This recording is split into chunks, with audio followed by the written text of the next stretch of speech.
Thanks everybody for joining. Welcome to this latest iteration of Start GNV's virtual Ask Me Anything sessions. We have with us today Ming, who's the CEO of Orchard, a local early stage, is that fair to say, technology company that has already achieved a lot of really great success. Before we get too much further, I want to thank our sponsors. So Start GNV is the local 501c3 dedicated to startups and technology companies. We exist to help startups like Orchard and folks who work at tech companies and tech companies in town succeed, whatever that means. I'm on the board, and so as part of this, we are running this AMA series. Our sponsors that we'd like to thank are Interactive Resources, OP Software, which is a local tech company, Hutchison, a local law firm that specializes in tech law, 352, a local web development consulting firm, Infotech, which is another awesome local tech company, Feather, and Santa Fe College, which you all may be familiar with. The way this is going to work is you can ask Ming anything you like. She will answer, whichever questions she chooses to. So if you want to just leave your questions in the chat, she will get to them as we go through the evening. And to get us started, Ming, can you tell us a little bit about yourself and a little bit about Orchard? Yeah, and whatever question I choose to answer, that makes me feel like, oh my God, am I like a celebrity? That's like, bad question, skip next. No. So, oh man, I'm not even sure where to even begin. So I'll just kind of do like a general overview for anyone interested in where I come from, how I got here, anything kind of what's going on with Orchard right now. So really quick, kind of a brief overview. I started at US in electrical engineering, and then I switched to computer engineering. And then because I realized that I wanted to do more software side of things. And that was actually after an internship with Microsoft, which that was not originally intended. So I was a very gung-ho like electrical engineer. And I was very hoping to intern with Procter & Gamble. But then that didn't really work out too well. And then, well, I wouldn't say work out too well, but things just kind of happened. And then things kind of dropped off, and then Microsoft picked up. And so at that point, I was like, fine, I'll give it a try as an electrical engineer. But then I took on that opportunity, and it worked out way better than I ever expected, because I think a lot of my decisions throughout all my journey has been choosing the opportunity that I am most afraid of to a certain extent, because I feel that if I'm not kind of living on the edge, I'm not living at all, hopefully in a good way. But I feel that years from now, if I don't take on mysterious opportunities that I'm really curious about, but I don't really think this is for me, but I'm really curious about, and I think I will learn a great deal from it, I would always regret it, which I have not regretted any kind of mistaken kind of opportunities I have not taken up. And so after that, I interned with Microsoft again, and then I learned there's this field called affective computing. So the word affect is equivalent to the word emotion. So it's looking at how humans interact with computers from an emotional standpoint. So around that is around the research area of human-computer interaction, which combines computer science, artificial intelligence, design, and psychology kind of all together. So some of the interesting topics that they look at are things like, are humans able to trust robots the way that they can trust other humans? So this play a large role into things like kind of voice assistant, Alexa, Siri. And as I was working on that project, at that point, I was very dead set on, I'm going to work at Microsoft. I'm going to be a product manager at Microsoft. It's exactly what I love. And that's exactly what I'm going to do. Whereas 2 years ago, I thought, oh, I'm going to work at Procter & Gamble and the assembly line, making diapers. This is my life calling. And then, that switched. And then when, after the second internship with Microsoft, as I was doing research in human-computer interaction, I started to get to know the Apple Siri Design team, and realized that maybe that is also another direction. So that was like another spin on something that was completely unexpected. But initially, I definitely thought that I'm not a designer, not in terms of, oh, that's not for me, but more like I'm not good enough to be a designer. And then they explained that it was not really like a graphic design, which I don't think I have the best eye for kind of visuals, but more of conversational designs, exactly what I was doing research in. How does a human interact with the robots from a kind of an emotional standpoint? And that project was extremely interesting. I can't say too much about it, but let's just say that what I've worked on will probably not be released until at least 5 to 10 years. It's kind of sad. And I think a lot of people are really excited about, just like kind of on a side tangent, I don't know if some of the people here are younger, that a lot of people, especially like kind of newly grads, were really excited to work on the latest and most exciting thing at a big company. And a lot of times it's good to work on kind of the most quote-unquote the innovative thing, the thing that's rapid prototyping, that no one has ever just kind of played around or explored this area before, and only we have the resources to. It's extremely accelerating, but it also sucks because that means that those prototypes almost never get into implementation and get out to the public.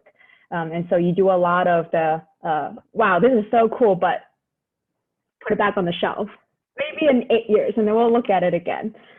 And that was a lot of the work at Apple. And then when I graduated, I actually intentionally turned down all the offers I have ever gotten. And because I think for about 3 years at that point, I had this idea of helping seniors with technology. And that stems from me helping my mom and my grandma with technology since a young age. Well, not really technology, but more of my mom and I were immigrants. Like I'm not first generation, I'm the immigrant. So like I immigrated from China to US when I was 11 years old, and they don't know how to speak English. And so I was doing all the translating, all the caretaking, and that included technology. And actually technology enabled me to help them better from afar, since they live in South Florida and I was going to school in Gainesville. And as I was driving back and forth, trying to teach them how to do things and feeling so frustrated, because she's my mom and I can help anybody else except for my own mother. And I think this is quite a lot. Unfortunately, it's one of the most difficult things between the two of us. And from that, I knew that this was a big problem. And of course, asking around, asking seniors, doing some user studies. And early on, I actually went to a lot of retirement communities. I just literally knocked on their doors and asked, I'm a student from the University of Florida. I have this idea of student project, although I wasn't really, I mean, I was a student and it was my project, but it wasn't a student project for a class. But saying that it was a student project got so many doors open. Kind of to a certain extent, I think people felt, oh, wow, you're legitimized by the university. We're not going to do anything bad, but it was just so hard to get to kind of talk to users. And so I was able to talk to a lot of the seniors in the Gainesville community, and then sitting down with them one-on-one to ask a whole bunch of questions. And I think at that point, I was in computer engineering. My strong suites were more like microprocessor and machine learning, and I was not much of a kind of a design person. I didn't really know how to interview users. I didn't know how to ask them questions, what kind of questions you ask them, because those things are actually critical skills for extracting the right information that you want to hear from that you are looking to hear, but not what you want to hear. And so, and I did realize that my research experience in human-computer interactions, which is about studying how humans interact with computers, led me to learn a lot about how to ask good user interview questions. So some of the things that I still use till this day are things like asking open-ended questions. Don't ask, do you like this? Is this helpful for you? Did it work? If they say yes or no, that does not give you actionable feedback that you can take on and then do something with it. But if you ask, how was your experience? How did you feel about that? Why did you do that? Then we kind of let them talk, and we get a lot better information. And so I did the experiment to kind of ask around, and I knew that I wanted to do this, but I think I was already pursuing so many opportunities on the side with Microsoft, with Apple, and also I really wanted to go to grad school and bring computer interface, which is those kind of device that you put on your head and it allows you to control the computer. It's super cool. The research is in its infancy stage, but it's what people use for lie detector, but more of on an enhanced level. So a lot of people with physical disability would use them to control computer, control Siri. And so I wanted to go to grad school in that, and there were so many opportunities. So I think as a young undergrad, pre-graduating, it was just so tempting because those were such lower hanging fruits. I spent years working on this tech career at Microsoft and at Apple in tech. And also there's grad school, there's a professor that's already saying, like, I love you. Can we just put your application through the back door? And it was such easy hanging fruits that it was actually really hard to decide that I'm going to say no to all of those things, because if I don't build Orchard now, I know that in years from now, I'm going to regret it. Whether someone built it and it was great, or that someone never built it and I see all these older folks kind of suffering with technology, I'm like, I could have helped you. If only I did not make this choice. And so I think I closed a lot of those doors myself, saying no to those offers, saying no to grad school. And then at some point it was, well, I guess I have no choice but to do this. But I think that was one of the bravest things I've done for myself, in saying yes to doing something like this. And it definitely takes a tremendous amount of commitment. I think I knew what the commitment was going to look like beforehand, but I definitely did not realize how much of the emotional resilience, the self-discipline had to be in place for something like this. Because I've always thought that I got myself these internships, they're hard to get. I got myself through computer engineering. I know how to discipline myself. I know how to control my emotions so that I'd be productive and happy, but did not realize that this is definitely on a whole different level, because I'm no longer dictated by a class schedule or a company's agenda, my boss's goals, those KPIs that were given to me. And now it's just kind of, I work within the constraints. As a startup founder, we have to definitely create our own constraints and determine what are the best constraints. And are those the right ones? Are we asking the right questions? So it was, the world's our oyster, but it's also 100 million more times more possibility to screw up something. And so definitely learned that. So really quick, so if anyone don't know, Orchard is a platform that provides empathetic tech support as well as lessons that are designed for older adults. So for people like us, what we can do is we sign up, we see something like this, we're like, yes, my mom needs this, because last week she just called me 5 times at work just to unlock the orientation log on her phone. And I was in 5 different meetings.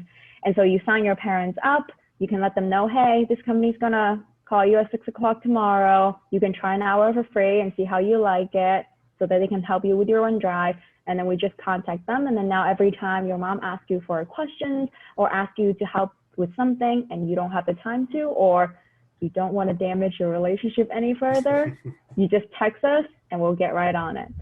And right now so we were doing a lot of in-person servicing before COVID, and our growth strategy was to partner with retirement communities. But when COVID happened, we kind of had to scratch all of that. And it was actually definitely a roller coaster, because when COVID happened, we're like, oh crap, okay, what do we do now? And then it took us 2 days to go, you know what, let's do virtual. We know that it's 20 times harder for our users to adopt, but you know what? they're more desperate than ever, and we're desperate too. So let's give it a try. And we actually, the month after that, retained about 75% of the sales. So we're actually really pleasantly surprised. And then when COVID cases died down, or I think around May, June, for the entire country, that is cumulatively, we thought that, okay, I think a lot of the retirement community has been struggling to keep the morale and engagement high in their residents for the past couple of months, and they see how the shelter-in attitude has been impacting everyone. So let's help them solve their problem. So we kind of knocked on doors on a lot of new retirement communities, and we actually got 7 of them to say yes just in 2 weeks by just knocking on doors. But then COVID cases spiked again in Florida, but just in Florida, well, in a couple of other states. But at that point, we said, well, okay, well, here we go again. So then we kind of have to scratch all those plans, all those partnerships. Let's put it aside. And then we have to pivot again. And so we were looking around who's running into the most problem or challenges right now. So every time we pivot or we kind of need to figure out what direction we should go in, we always look at who's experienced the most amount of problem and who's is most stressed by that problem. And we see that definitely the seniors themselves, because now instead of being able to get someone to come to their home to help them, they don't know who to go to. But of course, they're shelter in, they don't know how to use technology. There's literally no way to get to them except for cold calling. That's not really like something that we would do. And so we thought that looking at their children, they are also, or caregivers for the most part, they're also struggling to give care from a distance, knowing that their parents are in the retirement homes or living in independent homes, and they don't really know what might happen, or scared that something's going to happen if they fall and no one knows about it. They don't know who to call. And so our new direction now is to market to that group of people, that population. And we're kind of going back to the good old tech startup fashion way of digital marketing, because now we're once again targeting people that use computers. Before our challenge was, how do we find people that don't really use computers and tell them that we will help you with your computers. And so this is staged with Orchard right now. And there's just so much about kind of the good and bad, what we've learned. I'm not sure which people want to hear first. And so that is awesome. Thanks, Ming, for that excellent explanation. It sounds like a really cool product as well. I will say I need to hire your company for my grandmother, who I can't sufficiently help. But we do have some great questions in the chat. So the first one is for Matt. He says, do you think our own generation will struggle with the technology of the future? The transition from analog to digital is huge. Do you consider the future to be another huge leap where today's generation may get left behind?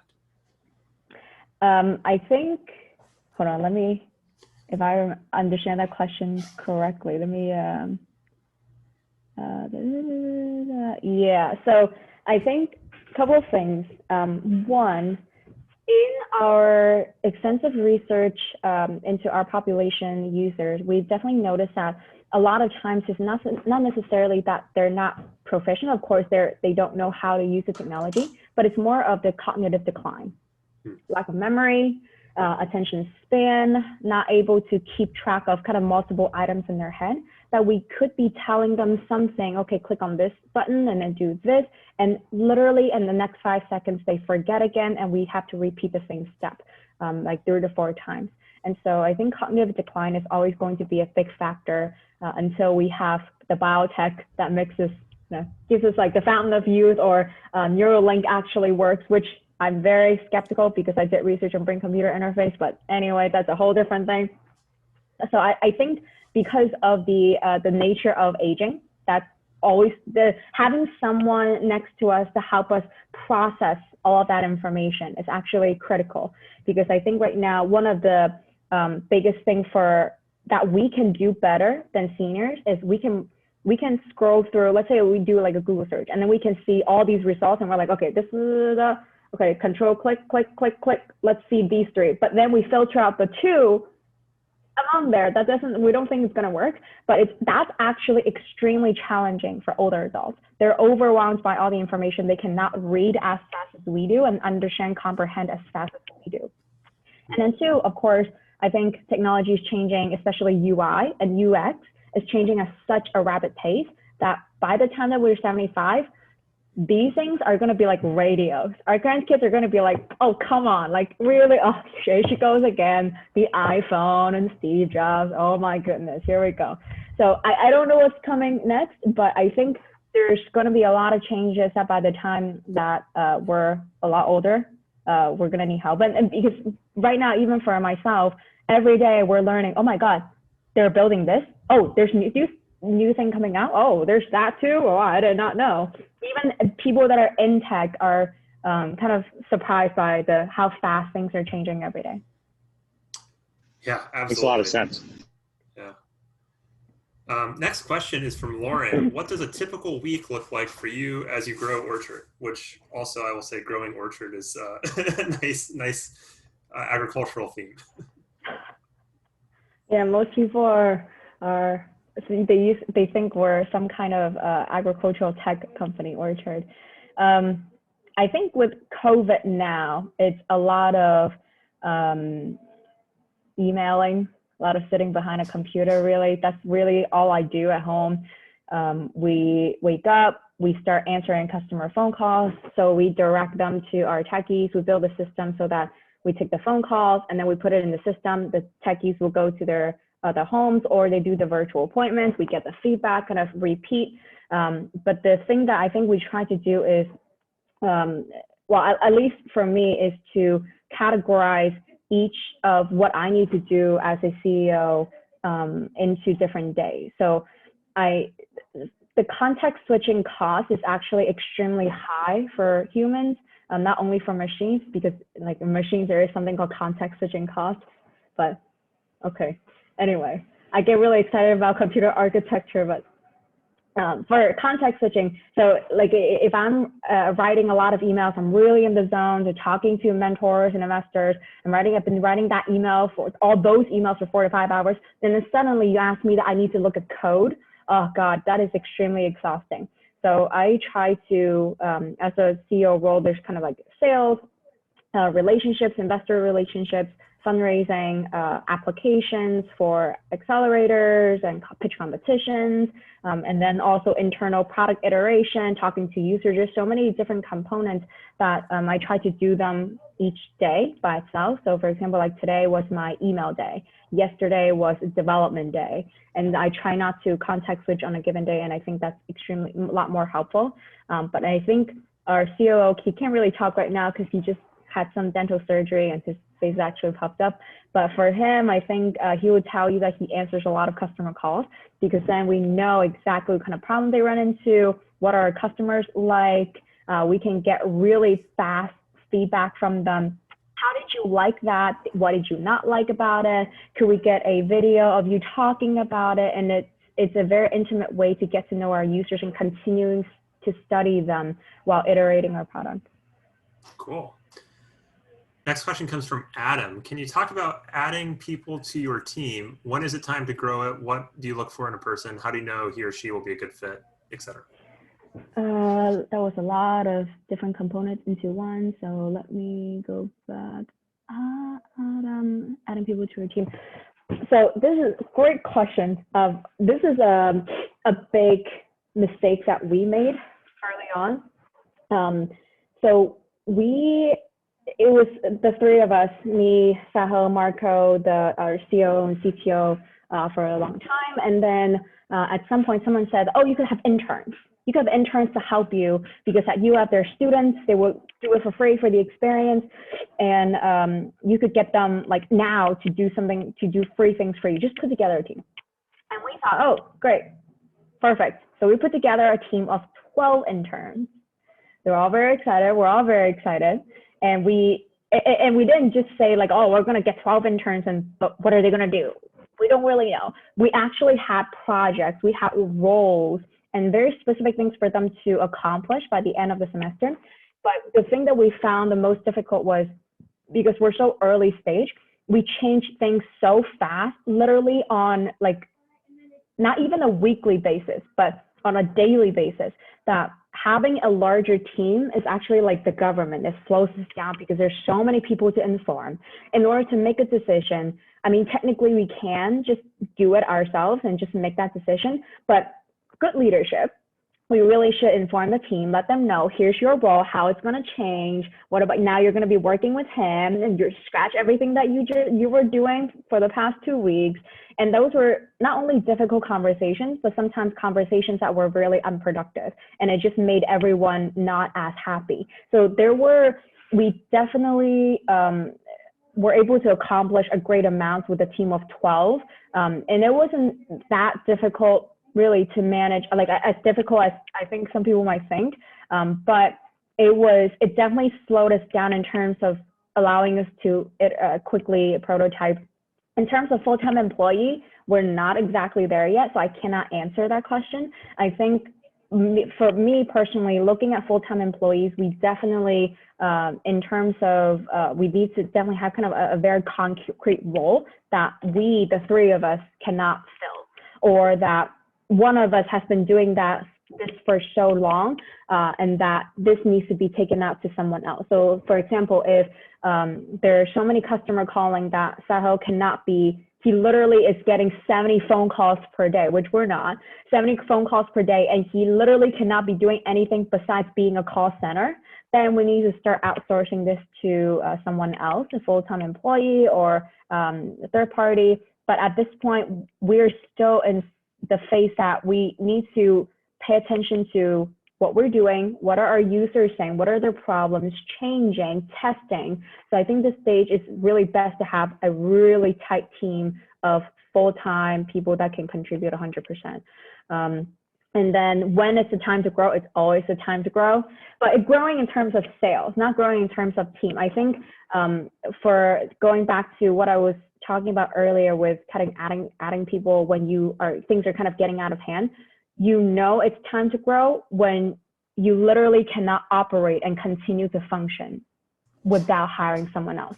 But if that's not the case, it is not the time to grow, because that money, that amount of resource given to that full-time employee could be given just one of you, that it could extend your runway for even longer. And then what I look for a person, I think we've had definitely well over 15 people that were definitely interested in the company, well, including some kind of friends in the past, and it's kind of joining full-time, or whether it's co-founders or full-time. And I think one of the biggest thing, it's such a holistic, I take things in a very holistic approach. And the biggest thing, this is very interesting a question, because I think how I look for people to join the company is in a weird way how I find a romantic partner. Like, I don't know what I want because I don't know what I don't know. And I actually really a believer in, I want to be all. I want to be surprised by, wow, I did not know this existed. Please, now I have to be a part of this. I want you on my team. But I know what I don't want.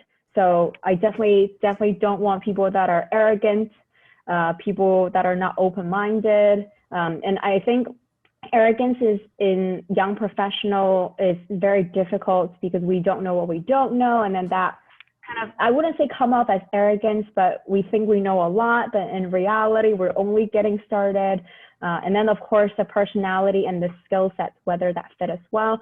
Sometimes when I meet someone and they say they want to join the team, I definitely look at, do I want to be friends with this person? Like, if I just know this person, would I actively want to reach out to hang out because I just like being with this person, because I just don't want to be around assholes or people that I don't really think we could be good friends. And that's all. Awesome. Yeah, makes a lot of sense. Our next question is from Lauren, and or sorry, Adam, did you want to chime in there? I saw your mute come off. I was just going to say that was a fantastic answer. Very thorough. Thank you. Yeah, well done. Our next question comes from Lauren, and a little bit of a product question. How have you designed for the decreasing memory or attention span of your user audience? Yeah, very difficult to do. One, it takes a lot of willingness from the user's perspective to take some actions to mitigate these type of problems. So they first have to recognize, yes, I have a memory issue and I'm willing to take actions to mitigate this. Some don't really care for it, so there's really nothing we can do about it. We've looked at some of the biggest problems that they have around the area of memory loss, and we noticed that definitely one, once we teach them something, they forget how to do it. And so our solving a kind of a solution right now is to write it down for them. Right now, our techies just write it down on a piece of paper where we ask, would you like me to write it down? And then they would write it down for them. And we actually, because there's this big memory loss issue, in our techies training, we actually have a module that specifically teach them how to write down instructions. It's a little bit weird, but I think there are these things that you need to explicitly say, like draw a number, put a big circle around the number 1, and then write instructions with very detailed kind of upper right-hand corner with the blue, and then step-by-step instructions. Don't assume anything, identify where things are. And then we were also experimenting with that. We did not go too far with this idea to give them kind of like a workbook, because the other thing that we also noticed was, in addition to writing down instructions, when we're in their home, we also see them have a literal notebook, like a college rule notebook that they write down, this is my computer notebook or my profile. And they write down all their passwords, how to do certain things, a new page.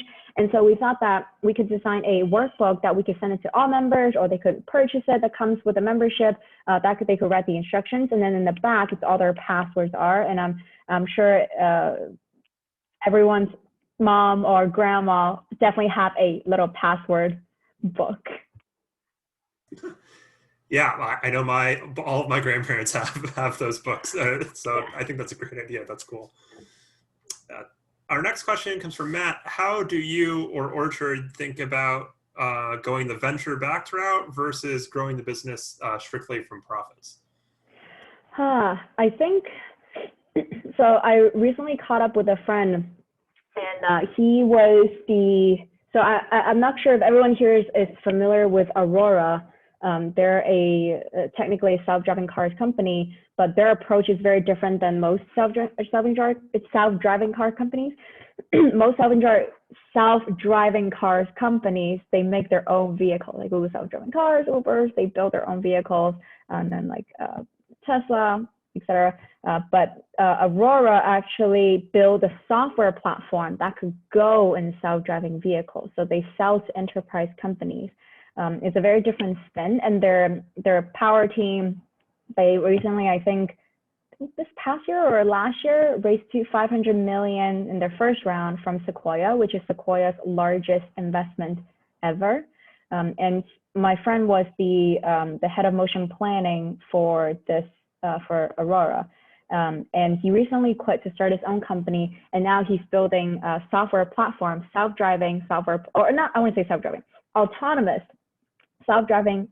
autonomous platform that goes in devices and smaller vehicles like lawnmowers and vacuum cleaners, as opposed to cars. And I was talking to him, and he said, we're not looking for any investment soon because we're profitable. And I think in his case, they definitely are able to build off of their profit because of they are like their software works. They have companies that are desperate to get into the AI, to cut labor costs, and to kind of get on this machine learning ride. And so it's a really big market for them, and they can just sell. As long as the software works, people are using it, the people are paying like $200,000 for software like this, where it's literally just 3 guys sitting in a garage building it. But I think for us, we definitely cannot be just using just profit. We're actually, our process is to find or be able to prove that product market fit and then raise from there. Because for our service, for one, in order for us to be profitable with all the, I wouldn't say overhead, but paying full-time employees, that's going to be expensive. And then two, this is such a hot market right now. Elder care, technology care, especially during COVID, now that people are starting to really realize, oh my God, older adults cannot use technology and they need help. They actually need help more than anybody. These companies are actually popping up now, and someone's going to get to it. So right now it's more of the who gets to capture that market and who can grow to that scale first. At some point, it may not be as kind of gruesome as the food delivery or the mattress industry, but it's definitely going to be a bit of a race for everyone to get to, even if it's not now, but in a year, now that people are seeing that this problem is enhanced. So it's who has the amount of cash. Oh, and I also, we recently learned that one of a big competitor, Hello Tech, I wouldn't say direct competitor, but they're definitely in our space. They originally were growing really slow, but then they had a large amount of investment, and they've only been around for about 5 years. So what they actually did was they took that investment and acquired a much larger company that was already operating in 3/4 of the United States. And then now they are them. So sometimes, especially when it comes to kind of our type of company, is who has the most amount of cash. Nice. Great question. Our next question is going to come from Adam. After you completed the first iteration of your product, how did you demo it? And then as a follow-up or clarification, what is that beginning stage like, and what are your priorities during that process for the first iteration of the product? I think, so I think for one, in terms of demoing, it highly depends on who the target audience is, what the use case is like. The number one thing is at which point would they use this product. So for us, it was just that going to a 75-year-old and say, we can help you set up your OneDrive, and then actually doing it, and then say, ta-da, and then they pay us.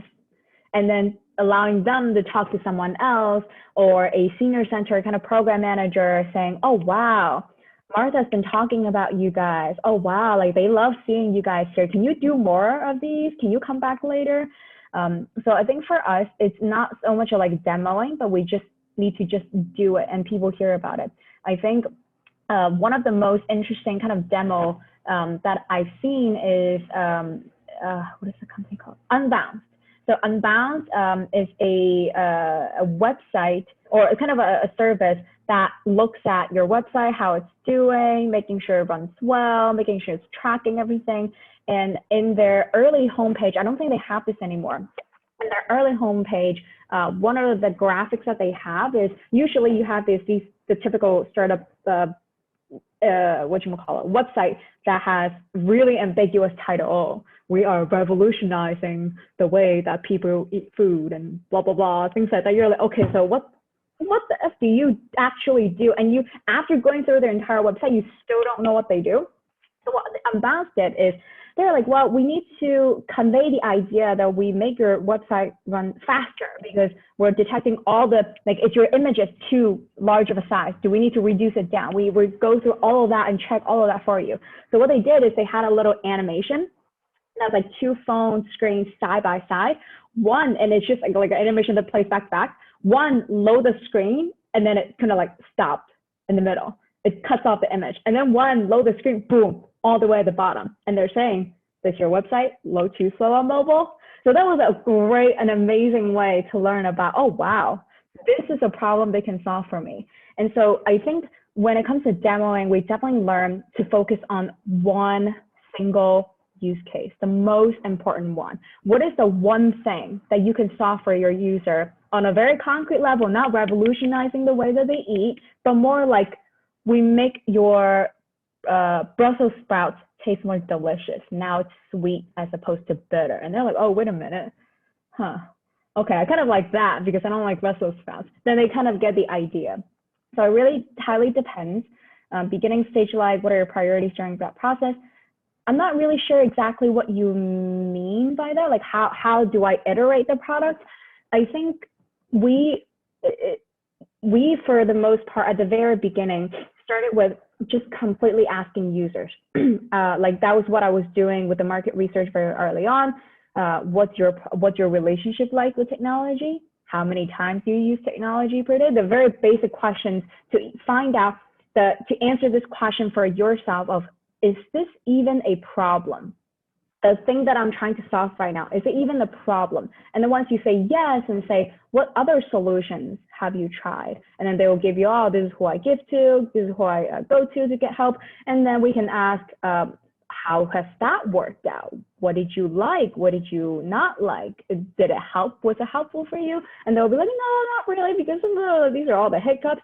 And then you can propose, well, what if we could blah, blah, blah? Do you think, how do you think of that? And then they can give you the idea. And then once you get that response, it's kind of compiled all that together, then I would take that to the next step and say, okay, we're going to, based on the interview response that we have, then we're going to craft together a plan of, they said that they want someone to go into their home to teach them how to use Windows once a week, let's say. And that's literally what they said. They told me that they want that. Okay, so now you go back to all those people and say, hey, by the way, we've launched this and now we can help you with your computer once a week. It'll be $20 per hour. Would you like to try? And the people that are actually serious, they will say yes. And then once they start trying and then they give you more feedback, so then you kind of start getting on this feedback loop. But it's hard to get people to use something when you don't have anything. It's also hard to, build something when you don't know what to build. So I think that's a really good pace to get a product out there. And then once you figure out, okay, this is really working, can you get your friends to sign up? And then you kind of grow from there. Makes sense. Our next question is from Lauren. She asks, where is the majority of your client base and talent located? Are you mainly working with people in Florida or the Southeast? So the majority is definitely for clients. Right now, it's definitely Florida. Since we started in Florida and we were trying to grow in person. Although, and of course, Florida is a big hub spot for older adults. And other ones are like Virginia, California, what is that called? Arizona, the Carolinas, Georgia, around the Southeast area. And so right now that's the goal, but really now that we're doing pivoting to the virtual direction, we're not constrained by region anymore, which is actually a really good thing because those are notoriously hard to grow. And we are definitely looking for college students as our techies, since for the most part, they're not looking to have like a full-time career that can grow them into like the next IT manager. And so the pay rate that we provide to them is actually way more than what they normally expect. And we can get exceptional talent. And it's great for the user experience because older adults love connecting with young people. I think it's kind of like a longevity and fountain of youth thing that they like being around people that are younger. We've actually heard this time after time from our customers. So I love talking to you guys because you're so young, so energetic, and it's so cool. And also, of course, they have their new learning about technology. Well, not learn about, but more. A lot of times they study like engineering, and so this is right up their alley in getting them that experience. And so, yeah. Awesome. Well, hey, if anybody has any other questions, feel free to throw them in the chat. Otherwise, I've got one. So I know you mentioned earlier you're in Boston, but Orchard was started and founded in Gainesville. So why the move? Are we losing another tech company, or is Orchard moving to Boston? So our entire team is in Gainesville. So we would definitely consider ourselves based in Gainesville. I'm just moving to Boston, or moved to Boston, because my partner's here doing his PhD. This is his second year, and so we originally thought that we were going to do long distance for 4 years, which is not very fun at all. But oh, it is what it is. We have our goals and we want to be together. But when COVID happened, our team started working remotely, and we were actually working remotely for like 3 or 4 months. And we thought that, oh, wait a minute, we actually work pretty well, pretty productive together remotely. And so that puts, and as my lease in Gainesville was ending, so then that put the possibility of moving to Boston possible on the table. So when my lease ended, I just packed all my stuff and here. Awesome. Well, I have to ask, this is the question I always ask for these is, what is your favorite coffee or tea place in Gainesville? I hate to be the seemingly like, one, but I actually don't have one because I like to make my own tea That's of fair. tea leaves that I brought from China. That is a great answer. That is not a bad answer at all. That's awesome. Lauren asks. My partner, he keeps on telling me about this coffee company that's like $30 per bag, and I'm like, why would you do that? And he's a big coffee fanatic, and then he came to Gainesville, and then he found these Sweetwater beans at Ward, and he said that they were almost the exact same quality for a third of the price. They were like $10 a bag. So go Ward's Sweetwater coffee beans. Apparently they're amazing. Nice. That's awesome. So Lauren asks, what hobbies or things do you do outside of work to help you keep up your creativity or motivation?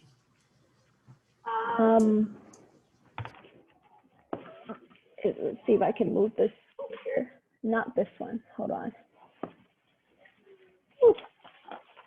I do this. My room is filled with this.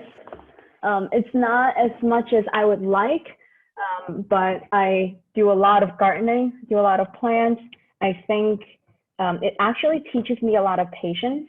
I know there's this big wave of everyone's interested in planting these, but I would like to say that I got into it before it was popular, before it was mainstream.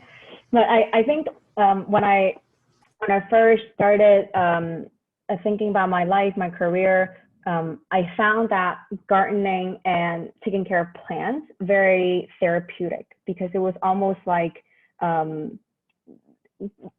building something and watching it grow, but using patience and kind of putting a drops of effort here and there, and not expecting great results now, but great results in like 30 days or 60 days. So it actually helps kind of train my emotional resilience and discipline a lot better, because I used to be a very impatient person. Like, I want everything now. And also it kind of got me to have all the great experiences that I have, but it's not good for my mental health. Sure. That's awesome. Julio asks, you may have already touched on this, but since this is a unique service, what was it like to build your credibility with the public when you started offering seniors tech help? So definitely tricky. So for the first thing that I've learned was play the student card. If I'm a student, I can say that I'm a student project, and then I just go to random places and people would trust me. Also, it helps that I'm a female. That's kind of bad to say, but people tend to trust female more. They think that, oh, you're a girl, you're not going to scam me. But if you see like you're a guy and it's like, oh, well, I don't know, he looks kind of a little scary.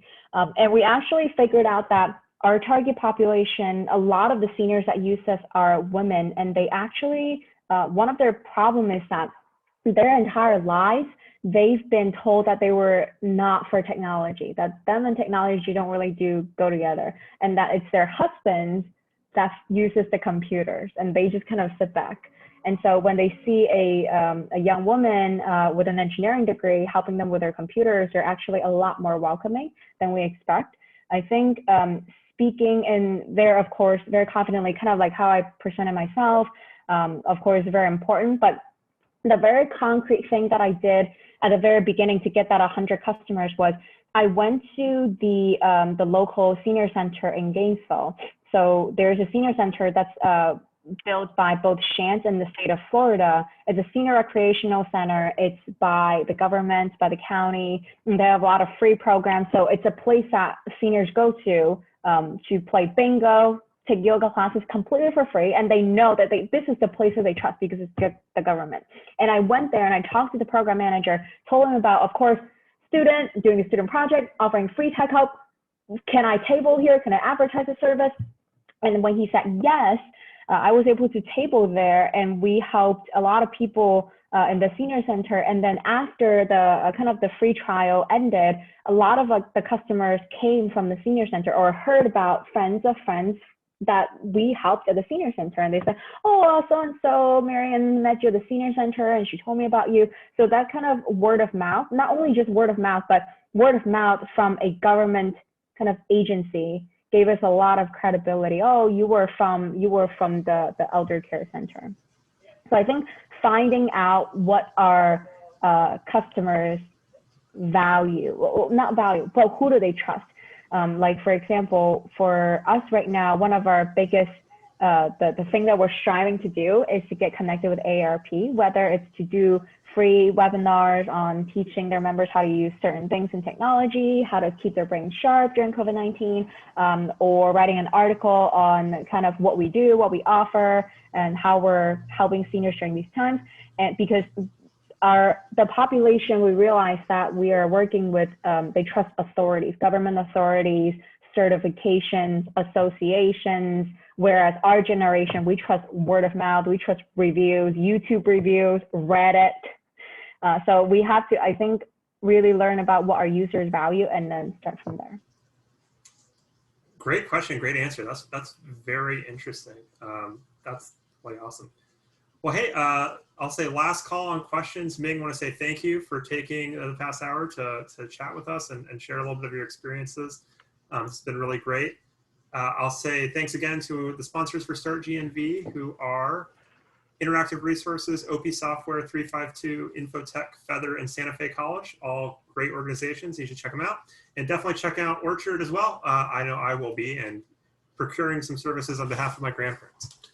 Actually, so if anyone needs help for their mom, grandma, we definitely have friends that have been using it, and I can send you screenshots of great recommendations. Oh, my dad's been gushing about you guys, how easy it was, and how nice the person that was helping him. So let me know, or just sign up on the website, really. But awesome. Mostly let me know. Will do. And for the audience too, if you enjoyed this event or want to stay in touch with Start GNV, if you're not already on our newsletter, please go to startgnv.com and sign up. And that's how you'll hear about other events in this series and other cool things that we're putting on in person once things are a little bit more calmer. And with that, thank you all so much. Thank you. Have a great evening. Thanks, guys. You too. Bye-bye.